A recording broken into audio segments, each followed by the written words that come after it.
Hello, everybody. Welcome to Quick Conversations with Megan. I'm Megan, if you don't know.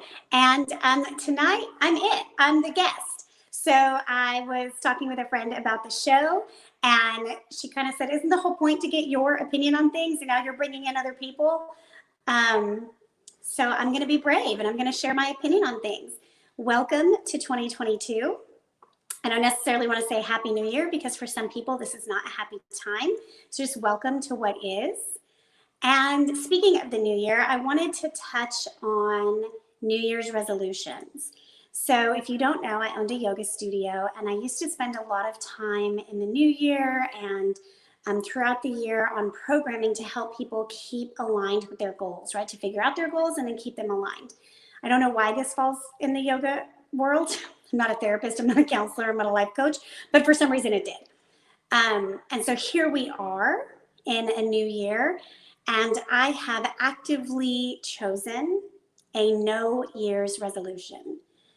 And this was an intentional choice for lots of reasons. So some of them are kind of scientific and some of them are kind of spiritual. So I'll share both. I keep saying, I'm so sorry. I promise I have been taught to speak in public. Anyhow, the Harvard Journal, Business Journal, talked about New Year's resolutions this year specifically and why it might not be a good time to make them. And their reasoning is there's been a lot of change in the last 2 years, and many people have had their lives altered, if not all of us. And so the idea of creating more change on top of change can be quite overwhelming. And what they're seeing or noticing in the business realm is that productivity is actually down.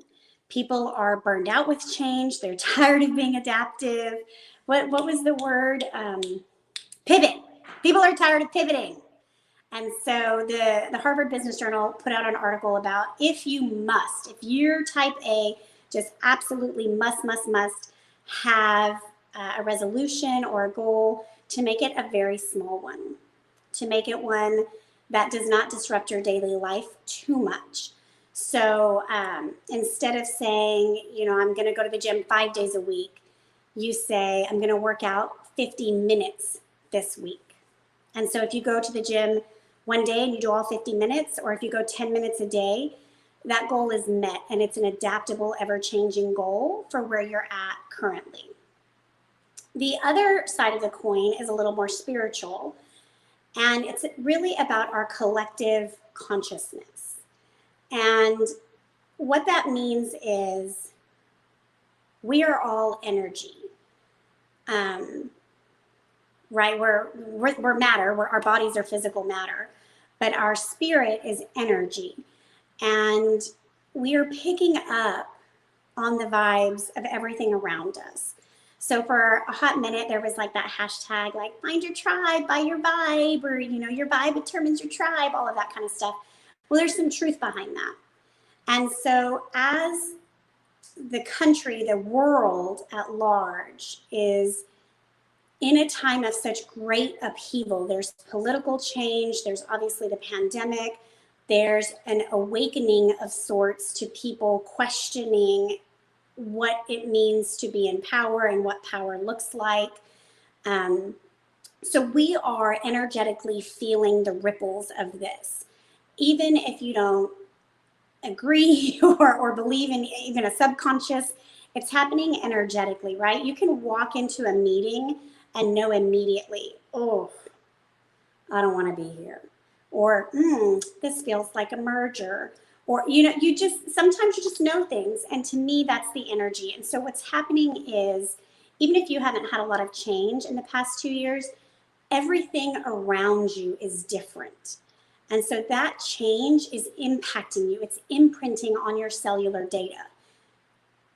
So you don't really need to have more change right now. It's the no year's resolution is giving you the space to exist. Who you are right now is enough. Your mere being is enough. This never-ending attempt at being better, bigger, more, faster, smarter, stronger, wealthier is actually stealing from our current joy.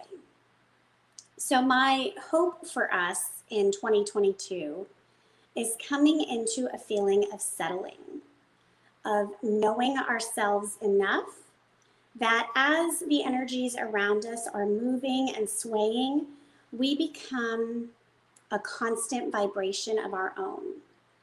And maybe that does require some intentional learning on your part or even some meditation work, but I don't want it to be rigid, right? What I don't want for us is I'm going to meditate every single day, and then the first day you miss it, you spend the whole next day telling yourself what an asshole you are because you couldn't keep your own promise to yourself for one day.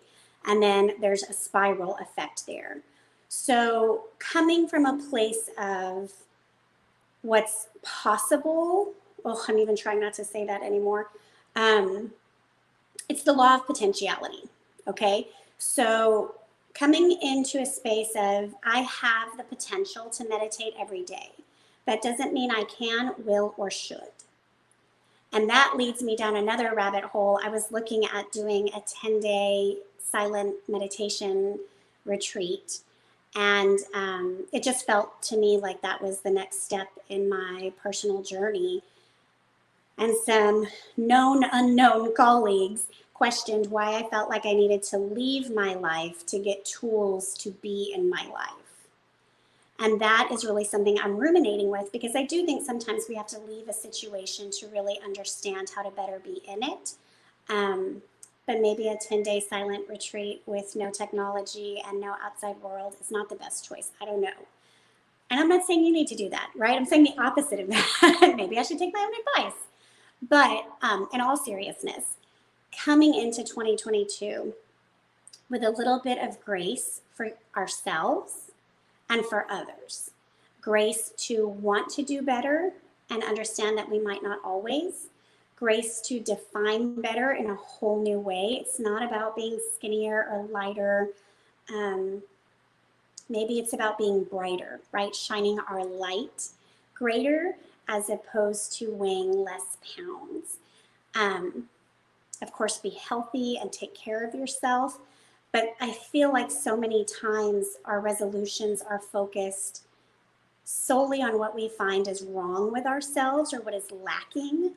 And then when we don't meet those goals that we've set, we then turn around and use that as a weapon against ourselves, right? We weaponize our goals as a way to demean ourselves and then confirm, see, I knew I could, like just the ugly part of yourself starts talking.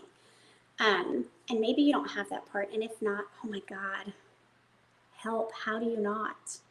Anyways, so going into 2022, allowing yourself grace, allowing those around you grace, and coming into an idea of cultural consciousness, community consciousness, right? Coming into understanding that how we show up in the world impacts the world around us.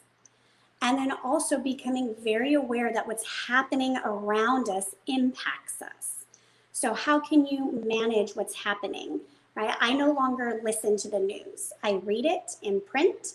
So there's less of an influence in my mind because I'm not getting the articulation and the opinion with so much force. So that's just one example of how to manage how you are receiving energy. And of course, another really great tip is to set healthy boundaries. So if you have made a plan for yourself and the people closest to you are not really supporting those boundaries, then how can you get a team of people around you that will support those? And I'm not saying like leave your people, whatever, but maybe invite in new people. And I just want to be super clear, not a therapist, not a life coach, just a human trying to be a better human and hoping that together we can be better humans. So I wish for you a 2022 that is of peace, of energetic lightness, and of whatever growth is yours, even if that growth is none. So meet me back next week. We will have Val on to talk about numerology and how it can help inform our lives.